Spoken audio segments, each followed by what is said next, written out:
Happy బాబుకి 45 days vaccination రోజు వచ్చేసిందనమాట. అసలు 1 మంత్ ముందు నుంచే భయం స్టార్ట్ అయింది మాకు. వాడు ఎలా రియాక్ట్ అవుతాడో ఏంటో అని చెప్పి. ఎందుకనంటే ఒక్కొక్క వీడియోస్ చూస్తుంటే పిల్లలు ఏడవడం గాని, వాళ్ళకి జ్వరం రావడం గాని, ఆ స్వెల్లింగ్ చూసి ఎంత భయమేసిందో. మేము అలా నవ్వుకుంటూ వెళ్తున్నాం గానీ అసలు లోపల భయం ఎంతుందంటే చెప్పలేననమాట. ప్రైవేట్ లోనే వ్యాక్సిన్ ఏపిద్దాం అనుకున్నాం గానీ ఆ కాస్ట్‌లు విని భయమేసింది. అందుకే గవర్నమెంట్ వ్యాక్సిన్స్ ఏపిద్దామని ఫిక్స్ అయిపోయి గవర్నమెంట్ హాస్పిటల్‌కి వెళ్తున్నాము. ఎంతైనా గవర్నమెంట్ హాస్పిటల్ అంటే కొంచెం భయం ఉంటుంది గదా! కానీ ఏంటి బాబోయ్! అసలు ఆ జనాలు అసలు ఎంతమందున్నారంటే ఏం జేస్తారు మరి ప్రైవేట్ హాస్పిటల్స్ ఏమన్నా తక్కువున్నాయా కాస్ట్? ఆ కాస్ట్‌కి భయపడి అందరూ గవర్నమెంట్ హాస్పిటల్స్ మీద పడుతున్నారు. అసలు సందు లేదన్నమాట. ప్రెగ్నెంట్ లేడీస్ చెకప్‌కొచ్చిన వాళ్ళది చూస్తుంటే. హ్యాపీ బాబేమో మంచిగా నిద్రపోతున్నాడు. మాకేమో లోపల ఏడ్చే వాళ్ళని చూసి భయమేసిందన్నమాట. వాడు ఏడుస్తుంటే అసలు నేను మా హస్బెండ్ గూడా ఏడ్చేసాము.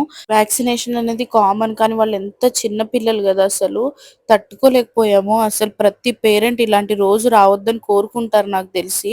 అసలు హెల్ప్‌లెస్‌గా ఏం చేయలేక వాళ్ళ ఏడుపులు చూసి ఆపలేక తట్టుకోలేకపోయాం అసలు 2 డేస్. అప్పటిదాకా హ్యాపీ బాబు అంతలా ఎప్పుడు ఏడవలేదన్నమాట. అదే ఫస్ట్ టైమ్. నార్మల్‌గా ఆకలికి నిద్రొచ్చినప్పుడు ఏడవడం వేరు గాని అసల వ్యాక్సిన్ ఏసినప్పుడు ఏడ్చిన ఏడుపుకి అసలు తట్టుకోలేకపోయాం. అసలు ఇంకేదైనా ఆప్షన్ ఉంటే బావుండన్న ఫీలింగ్ వచ్చింది. ఇక్కడ ఒక దగ్గర అసలు నవ్వాలో, ఏడవాలో అర్థం కాలేదన్నమాట. హ్యాపీ బాబు వ్యాక్సిన్ ఏపిచ్చుకోవడం అసలు కళ్ళు కూడా తెరవలేదు. నిద్ర మత్తులో ఉన్నాడు. వెంటనే పడుకోవడం చూడండి.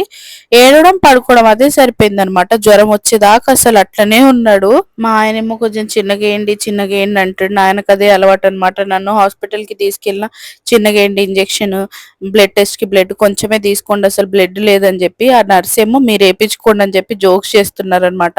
ఆవిడ వ్యాక్సిన్స్ ఏయంగానే మళ్ళీ 1 మంత్‌లో ఎగ్జాక్ట్ ఇదే డేట్‌కి రమ్మంటే మాకు ఇప్పటి నుంచే భయం స్టార్ట్ అయింది. ఇప్పుడు ఏసిన దానికి మళ్ళీ సెకండ్ డోస్ ఉంటుందంట 1 మంత్‌కి ఎగ్జాక్ట్‌గా. అప్పుడు వెళ్ళాలి. మళ్ళీ అప్పుడు ఎలా ఉంటుందో ఏమో అసలు. ఈ వ్యాక్సిన్ పెయిన్ తగ్గి జ్వరం తగ్గిపోగానే హమ్మయ్య! ఒక పెద్ద పనైపోయిందని చెప్పి ఫీల్ అయిపోయామన్నమాట. వ్యాక్సిన్ అయిపోయి ఇంటికొచ్చాక అసలు ఆ రోజు ఏం చేశాము? హ్యాపీ బాబు ఎలా ఉన్నాడు? మేమేమేం టిప్స్ ఫాలో అయ్యామనేది ఖచ్చితంగా చూడండి. న్యూ మామ్స్‌కి ఇది చాలా యూజ్ అవుతుంది.